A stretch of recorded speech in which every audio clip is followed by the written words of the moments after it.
Good evening, everyone, and welcome. My name is Guzelimian, and it's just a joy to be with you tonight in anticipation of the program that we're all about to experience.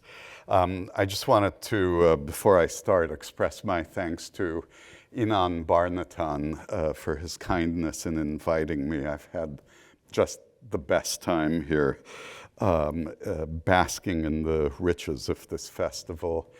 And also just to thank my great colleague at SummerFest,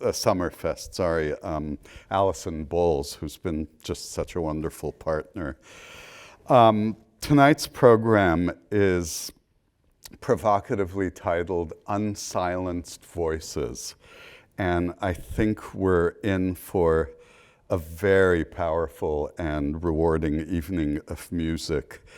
What silences the voices we're about to hear, as we'll discover reasons of gender, political belief, race, religion, war, imprisonment, and in one very moving case, an experience we all share, which is the silence of isolation imposed on all of us during the pandemic. Let's begin with the oldest piece on the program, which is the string quartet by Fanny Mendelssohn. Fanny, as some of you heard in a talk we had yesterday, was the older sister of Felix Mendelssohn, and she was an extraordinarily gifted artist in every way. She grew up in a very prominent and accomplished family, the Mendelssohn family, a great Jewish intellectual family and a banking family. Her grandfather was Moses Mendelssohn, the philosopher, and her father and one of her uncles were involved very much in the banking business. And the Mendelssohn children, both Fanny and Felix, had a very high level of education in languages, in literature, in every kind of music. And like Felix, she was extremely precocious. At the age of 13, she played Bach's Well-Tempered Clavier from memory. Yeah, let's just let that settle in for a minute. And began composing at a very early age, as of course did Felix, the octet, the one of the most extraordinary pieces of chamber music that Felix wrote. He wrote when he was 16, but Fanny was similarly an early bloomer and never stopped blooming. What restricted Fanny were the expectations, societal expectations of a woman's role in society at the time, and particularly that of a woman within an upper class family. So the idea of working, the idea specifically, and I won't take the time now, but there's a lot of correspondence about publishing, that publishing is commerce, and it doesn't befit a woman to take part in that kind of commercial role, and there's lots of correspondence. She wrote over 400 pieces, and only published the year before she died. She died at 41 very unexpectedly of a series of strokes during the course of one day. She and Felix were inseparably close. They were 4 years apart in age, but my bad joke is that they were like twins separated at birth by 4 years. Their correspondence, their diary entries really document this incredibly heightened sense of understanding and a bond that's like a world their own, not unlike twins. And Felix was both extremely proud and supportive of his sister, but also, just by being a product of his time, part of the argument that she should not publish and that's somehow unbecoming. In fact, and this would cause a very long diversion in the talk, so I'll just skate over it. At one point in the 1820s, he published, with her involvement, several of her songs under his name. But it wasn't what we now in hindsight think of as appropriation so much as that was the only way her music could appropriately be heard, and he was proud of her. So it's a very complicated and ambivalent history, but there's no question about the closeness.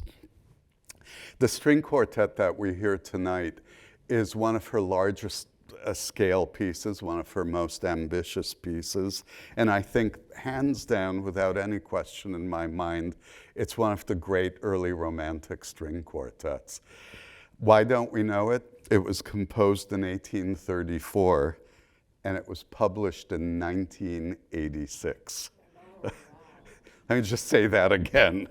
Written in 1834, published in 1986. So it only had to wait 140 some odd years to be, what am I saying, bad math, 150 years to be published. And fortunately, in recent years, with just an opening out of the classical music world to voices that haven't previously been recognized and represented, we're beginning to discover this treasure trove of music among many composers, women composers certainly, and Fanny Mendelssohn specifically, and it's an absolutely wonderful piece. Her music was performed in, she ran the family musicale, the musical salon series, which was a pretty important part of Berlin musical life during her lifetime. And the Mendelssohn family was really sort of central in intellectual and literary and musical circles. So the role wasn't minor, but it was a house concert series. And somehow it was fine for her within the non-commercial world of house concerts to perform her music, to conduct her music, and champion all the great emerging composers, Chopin, her brother Felix, Liszt, among others. And it was the La Jolla SummerFest of its time. Every great artist in Europe performed at these salons. The string quartet is clearly written at a time in which the influences include Felix unmistakably. As I said, they were sort of twinned musically and personally and creatively. But there's also very clearly the influence of Beethoven. It's written in 1834.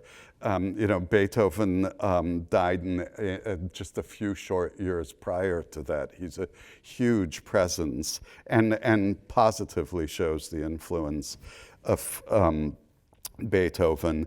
And in fact, specifically in the first movement, I won't go too deeply into this, of Beethoven's harp quartet, his own E-flat string quartet. And it has many innovations in form and particularly in harmonic daring and unorthodox harmonies that ironically, in a funny way, because she didn't have a public life as a composer, she could be more daring than Felix. Felix, for much of his career, and it's not to diminish his superb genius as a composer, was quite contained, quite formally,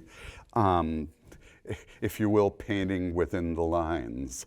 Whereas Fanny, strangely enough, because she didn't have the same concerns of public acceptance, in this piece especially, could depart from convention and could depart from expectation. And it received a certain amount of affectionate reprimand from Felix. He wrote a letter to her that I'm going to read from, basically talking about his slight level of discomfort that she's going beyond what he thinks is musically appropriate. This is a letter from Felix Mendelssohn to Fanny on January 30th, 1835. My favorite movement is still the C minor scherzo. By the way, that's the most Mendelssohnian movement, as in Felix, but the family could really write scherzos. She very much like Felix. My favorite movement is still the C minor scherzo, but the theme of the romanze, the third movement, also pleases me greatly. If you will permit me a small critical comment, then that concerns the style of the whole, or if you like, the form. I would prefer that you pay more heed to a definite form, namely the modulations, the harmonic movement. It is admittedly fine to shatter such form, or maybe not, but in that case, the thematic content must shatter it through inner necessity. Otherwise, through such new, unusual treatment of form and modulation, the piece becomes only less defined and dissolves. I've detected the error in some of my own newer things, and therefore speak from some experience, though I do not know if I could do any better. Don't consider me a Philistine. I just love the internal tension of this argument. I am not a Philistine, but I believe I'm right in having more respect than before for form and proper craft. Why are you doing, here's the short version of the letter, why are you doing what I wouldn't do? As I said, it's in four movements, and just one quick comment about the first movement, which formally is very unusual. In classical sonata form, structure, it's basically a ternary form. There's an exposition, the introduction of the materials. The argument is laid out, a development in the middle in which the materials we've heard in the exposition are explored and transformed, and a recapitulation where we return home, if you will, to the original materials. In the first movement of this quartet, it almost feels like it begins in mid-argument, which is part of the daring of the piece. And it's almost as if we're in the development and we don't really hear the materials emerge. We hear them explored before we hear them laid out completely. And it's a very daring and provocative kind of exploration. And I would argue she knew exactly what she was doing.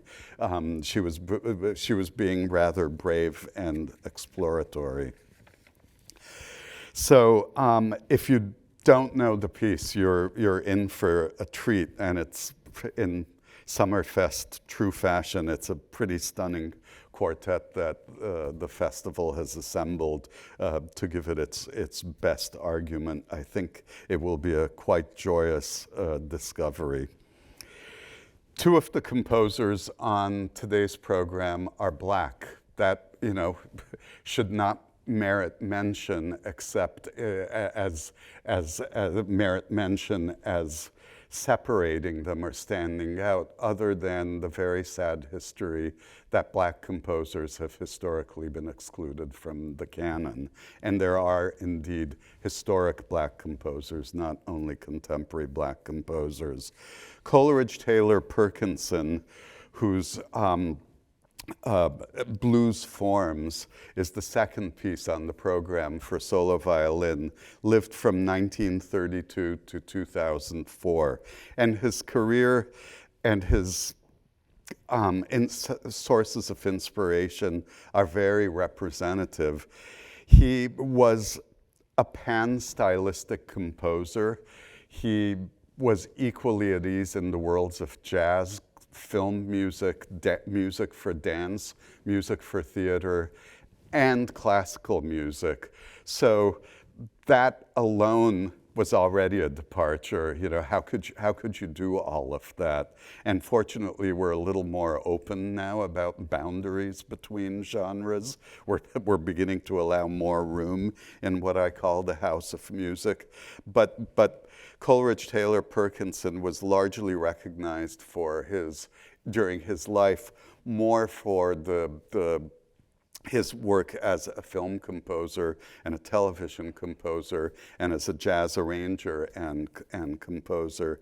The name is very meaningful. Coleridge Taylor, his first name, hyphenated, was given to him by his musician mother in recognition of Samuel Coleridge Taylor, who was a Black British composer around the turn of the 20th century, also now being discovered, whose own name, just to be clear, was inspired by Samuel Taylor Coleridge, the historic poet. But Samuel Coleridge Taylor was an Afro-British composer whose music is also now being discovered of a generation earlier. And so telling that Coleridge Taylor Perkinson's mother gave him that name. He was almost anointed with music at birth. He was born in North Carolina and moved to New York at the age of 11 and had a classic. He went to the High School of Music and Art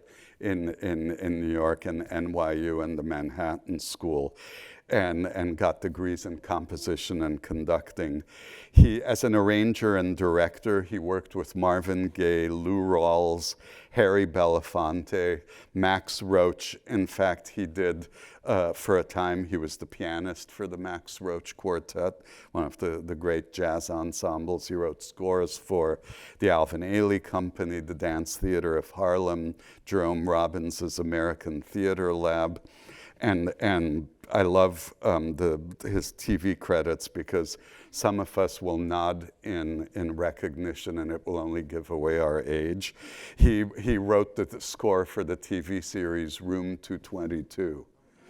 Yep, I knew it. And also Gret Christie Love.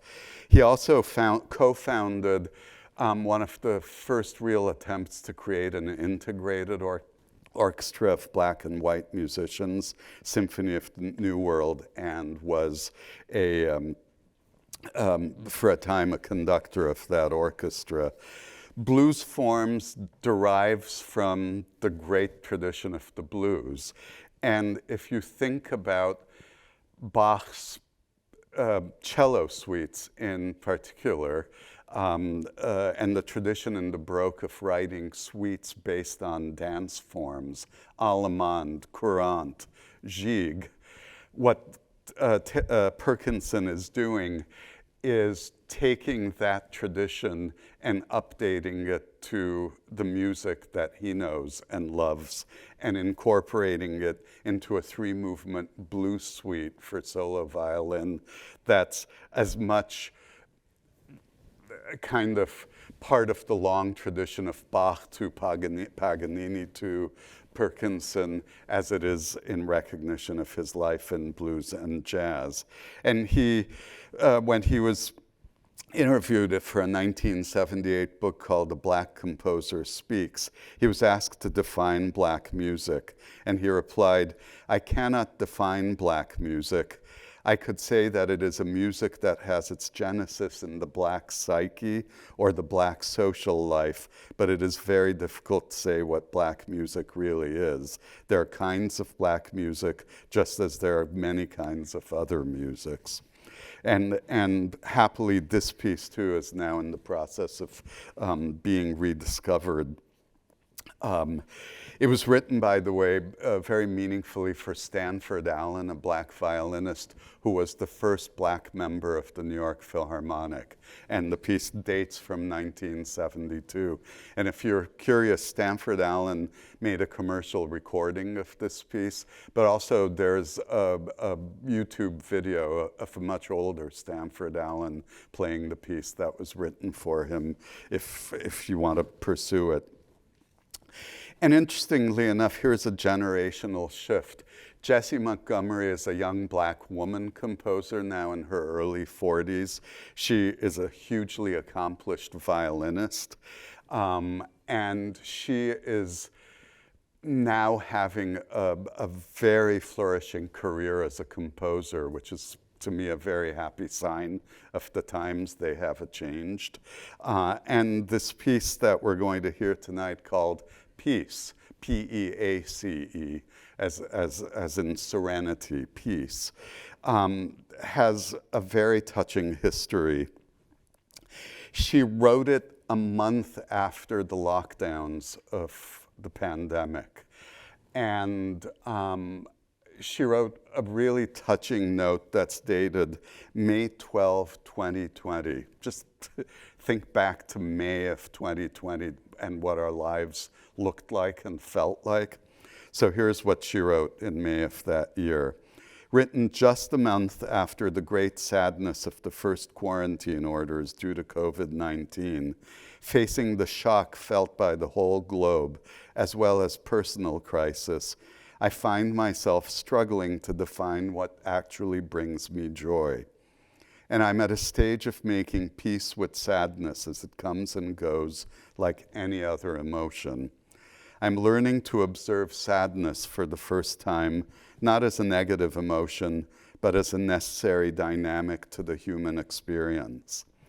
The piece was written for violin and piano, and its first performance was one of those early makeshift at-home videos by a violinist named Elena Urioste and her husband, the pianist Tom Poster, and you can find this video also online.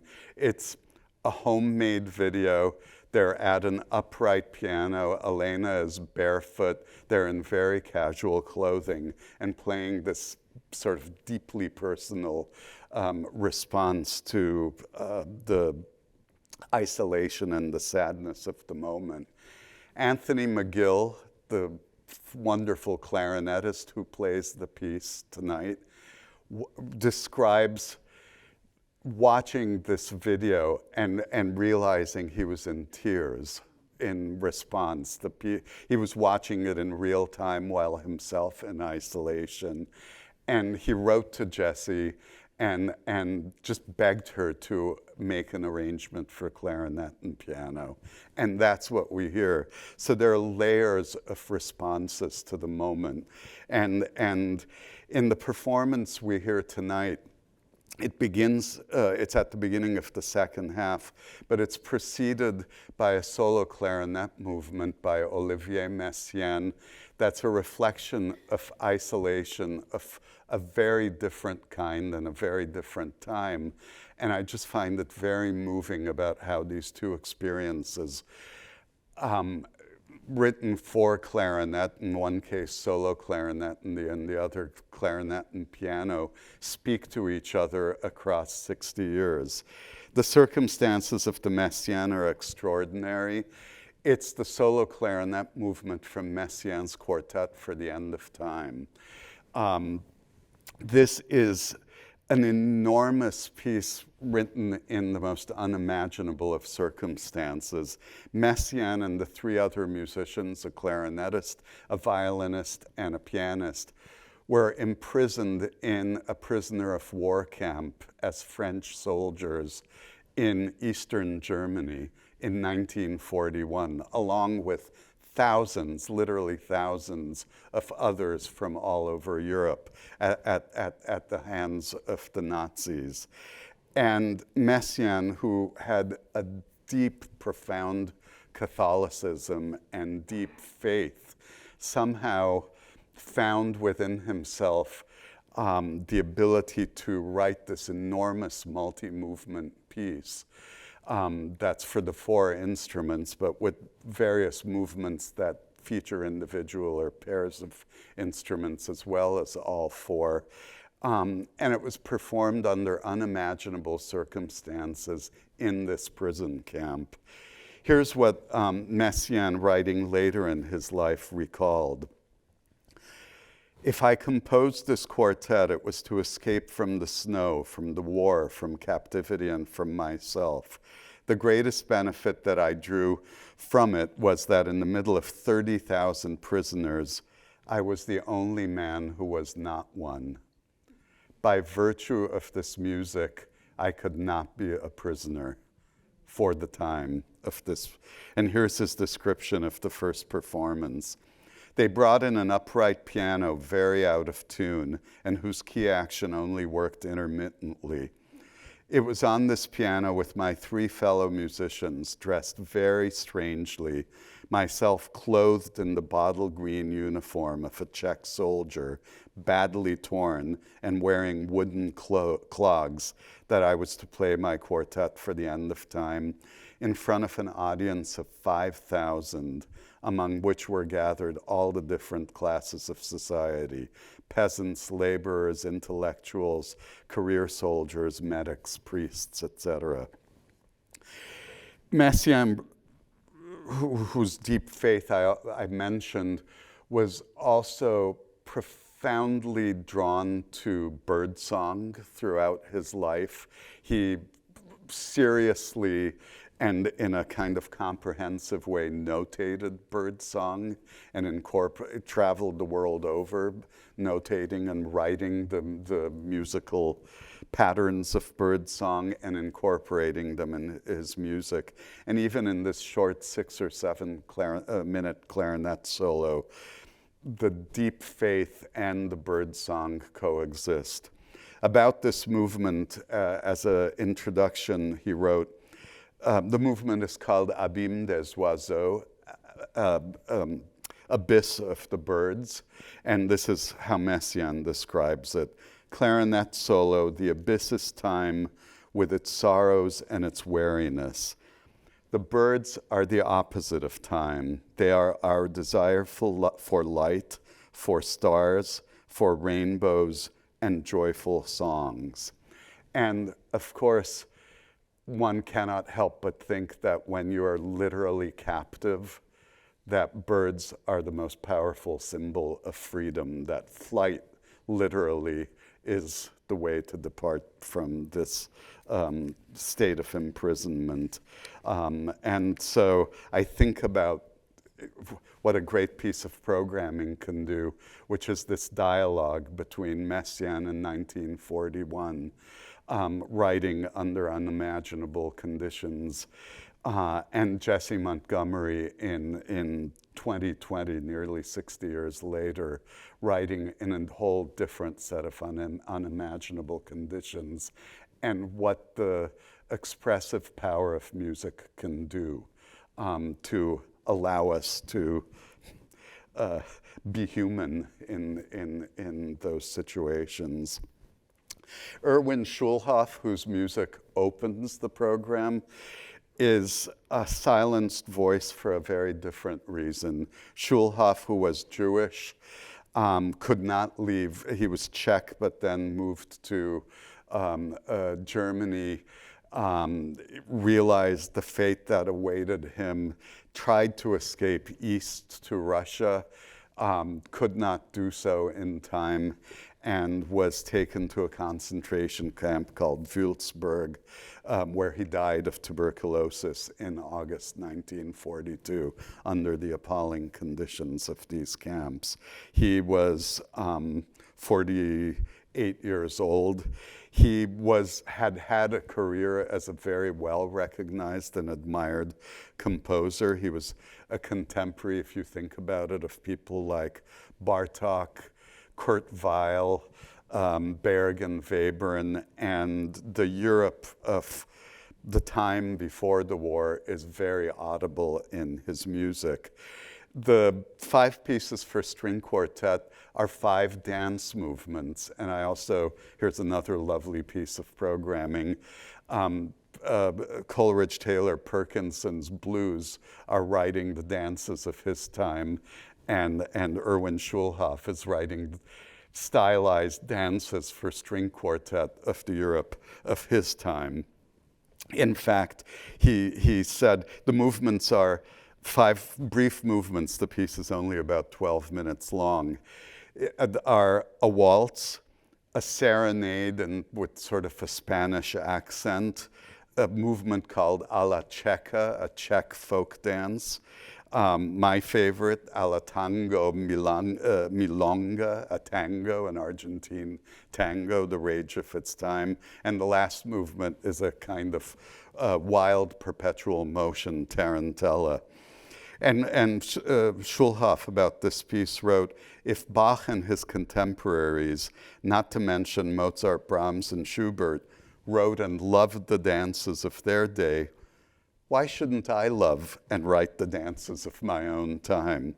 And one little musical detail that I can't resist telling you because it's so wicked and wonderful. A waltz is in 3/4 time, right? 1, 2, 3, 1, 2, 3, 1, 2, 3, 1, 2, 3. Schulhoff being sly and the product of his time, and again, remember, sort of, this is also the time of Kurt Weill and others. This is a piece from 1923. His waltz is in 2/4 time, so it's in duple, which means your desire for the ta-ta to appear at the downbeat, the math doesn't work. The that keeps getting displaced, and it's very subtle and sly, but it's just a wonderful element of the first movement of this piece. And sadly, because Schulhoff perished, and a kind of, there was an erasure of memory in the post-war years.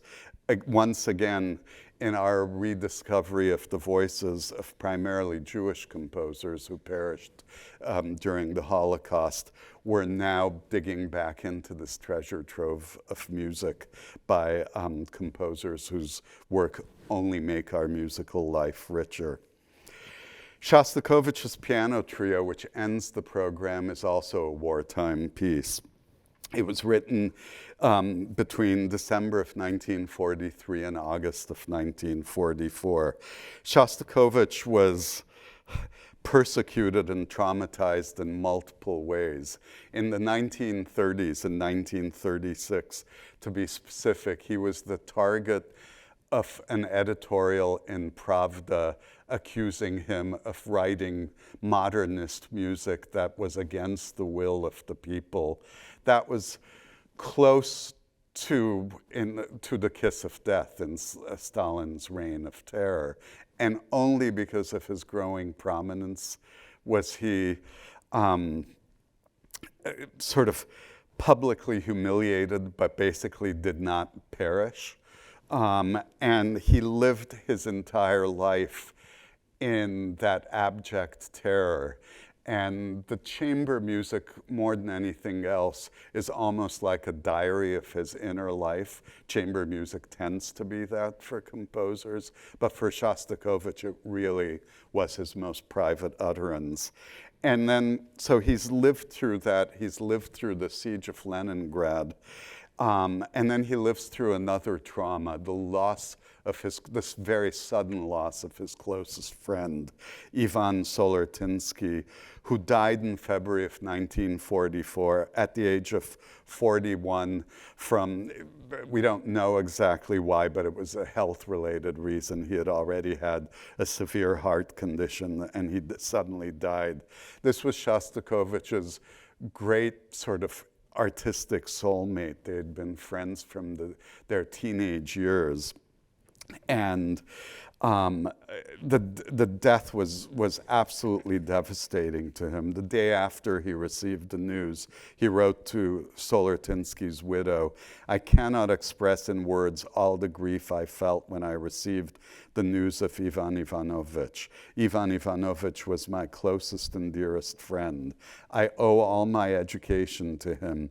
It will be unbelievably hard for me to live without him. The times kept us apart. In the last few years, I rarely saw or spoke with him, but I was always cheered by the knowledge that Ivan Ivanovich, with his remarkable mind, clear vision, and inexhaustible energy, was alive somewhere. his passing is a bitter blow to me.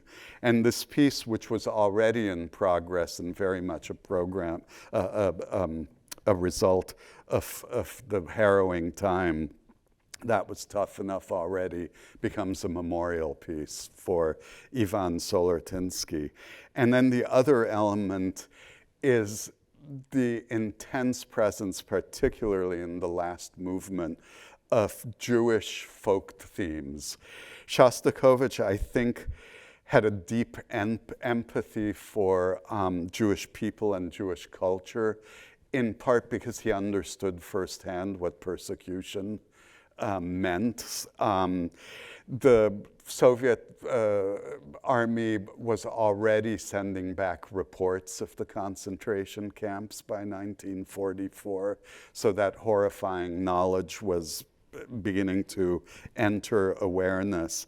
And Shostakovich, in February of 1944, was working on the orchestration of an opera called Rothschild's Violin, written by Benjamin Fleischmann, who was his student, a Jewish student who had been killed as a Russian soldier earlier in the war at the age of 28. And Rothschild's Violin is a story by Chekhov that takes place in a shtetl and has to do with Jewish village musicians. So both the loss of Solortinsky and this deep sensibility about Jewish culture and Jewish music figure in the piece. I want to play two quick excerpts, and then we'll go off to the rich musical experience that awaits us. I want to play these because this is a recording Shostakovich made in 1946 as pianist with the two musicians for whom he wrote the piece. So we go back to the source and we go back in time. The violinist is Dmitry Tsiganov and the cellist is Sergei Shirinsky, the first violin and cellist of a quartet called the Beethoven Quartet, and for whom he was writing his second string quartet. The piece begins in the most startling way to me. The cello, which is a low voice instrument, plays a haunted melody that's entirely in harmonics. And I don't really have the time now to give you a detailed explanation, but by pressing very lightly on the string, you can trigger the high overtones of the cello. And so rather than hearing the low sound of the instrument, you're suddenly hearing this unearthly high register sound from the cello. And when the violin enters, it actually is below the cello, which also is sort of the world turned upside down.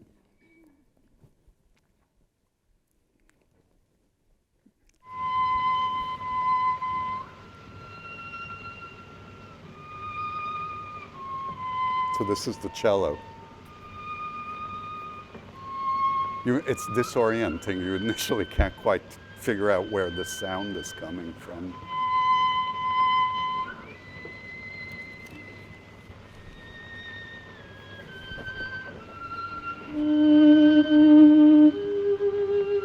And now the violin below the cello. And let's take that out. And one more very quick excerpt. This is from the third movement. The second movement is a very animated scherzo, which Solortinsky's wife thought was a portrait of her late husband's animated conversation with Shostakovich. But we go from the energy of that to a very formal dirge-like movement, which is a passacaglia, in which an underlying repeated bass pattern just repeats itself over and over again in the piano, while the violin and the cello lament above it. And Shostakovich is the pianist in this recording, and to my ears, each chord sounds like a tombstone. It's so stark, the statement.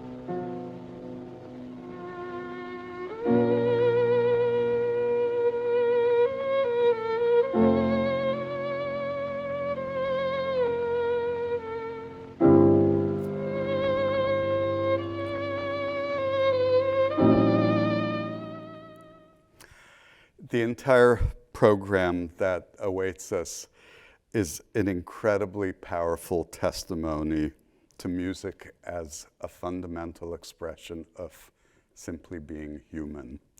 I look forward to joining you in the audience, and thank you for your company.